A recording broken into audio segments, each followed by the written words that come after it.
At this point, I have lived in countless places and moved countless times. In some places, I found community very easily. In other places, it took a little bit of time and work. And in others, I honestly wasn't able to find a sense of community. So today I thought I'd tell you my plan for building a sense of community where I'm moving next. Because this is my final destination, the place I hope to call home for a very long time, it's really important for me to find a sense of community there. And I realized earlier this year when I underwent something kind of traumatic that not having a community where you live leaves you extremely vulnerable. If you don't have anywhere to turn to in a moment of crisis, you're screwed, basically. So this is really important, and that's why I'd like to share in case it helps some of you find a sense of community where you're living, or if you're moving, some ideas for how to find a sense of community there.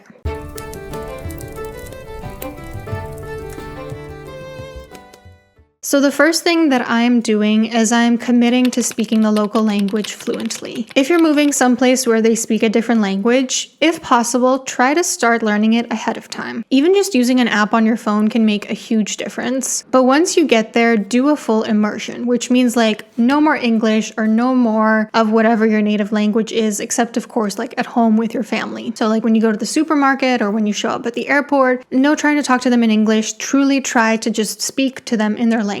When I first moved to France, even though I had taken 7 years of French, I would sometimes ask people in the beginning, parlez-vous anglais? Meaning like, do you speak English?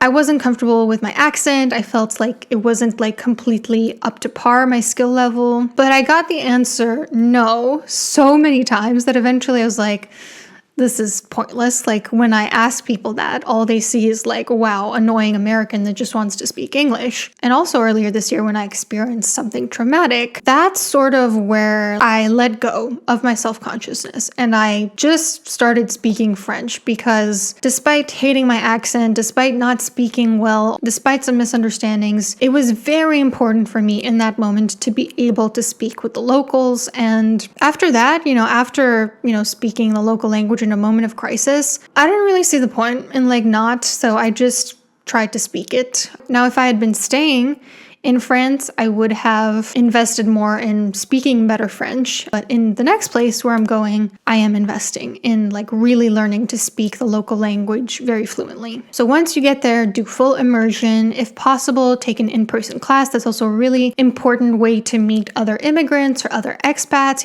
meet possible friends. In many places, if you don't speak the local language, that automatically rules you out of befriending the locals. Not everyone speaks English, and it's just harder to connect with people when you're not only trying to think of what to say, but also how to say it in that specific language. So if you can get the locals to speak to you in the way that they're most comfortable, you're more likely to befriend them.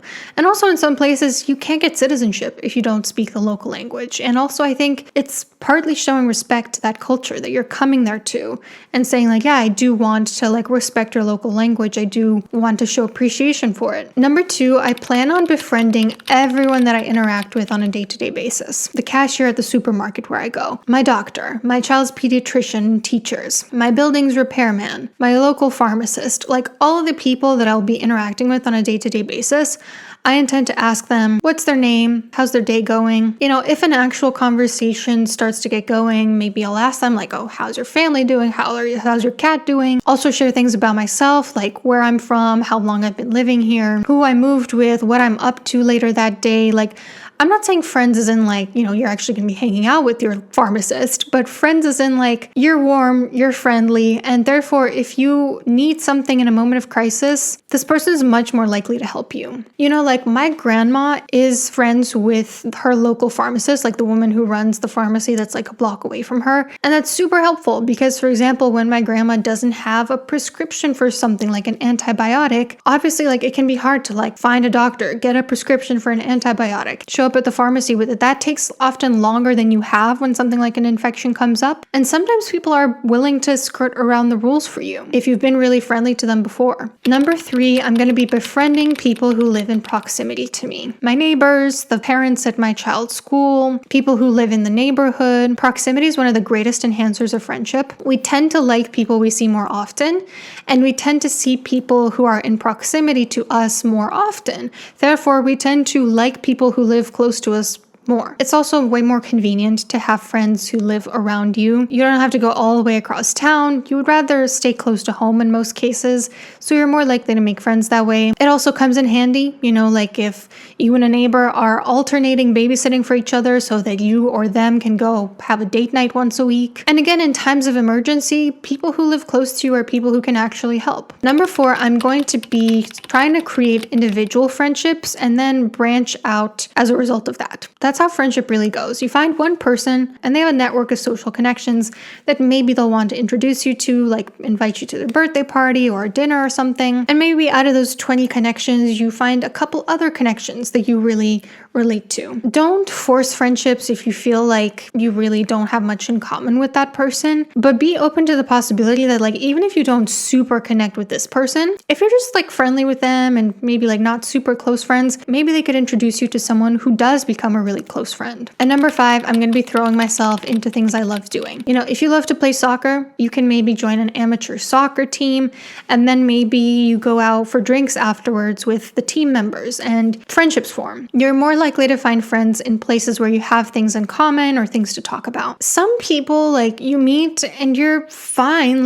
you're both friendly, you are both fine with each other, but you just don't really have much in common and you can't think of anything to say to each other. Versus there are some people where when you meet them, it's just instantly you get the ball rolling, you know what to talk about, you're instantly connecting. It's often because of shared interests. So throwing yourself into the things that you love doing usually means you're going to meet other people who are easier to connect with. And number 6, I'm going to be taking very much a glass half full perspective. I tend to really strongly associate places I've lived with the experiences that I had there. So in Atlanta, for example, I experienced so many painful emotions that for the longest time, I hated Atlanta. Chicago, I experienced some really good times and I love Chicago. I look back on it very fondly. St. Andrews in Scotland. I had the time of my life there. So when I think back on St. Andrews, I feel like I'm in love with that place. But I've also moved around enough times to realize that no place is perfect. And this next place where I'm going, I need to realize I've chosen this place for better or worse. There are going to be things that annoy me about that place, but I'm pretty confident in my choice that it's very aligned with my values. And I'm pretty sure that the benefits of living there outweigh the costs. So what I'm going to be doing differently when moving to this place is I'm constantly, when I start to get critical of this place,